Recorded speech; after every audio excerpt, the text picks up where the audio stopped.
How a garbage disposal work?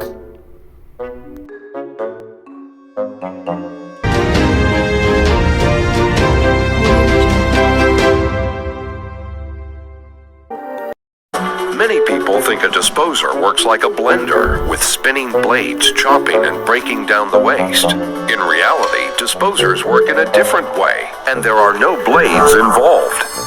Instead, impellers, or lugs mounted on a spinning plate, use centrifugal force to continuously force food waste particles against a stationary grind ring.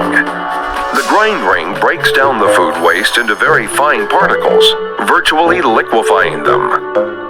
After they're ground, the running water flushes the particles through the grind ring and out of the disposer and into your wastewater pipe. From there, it flows to a wastewater treatment plant or your septic system.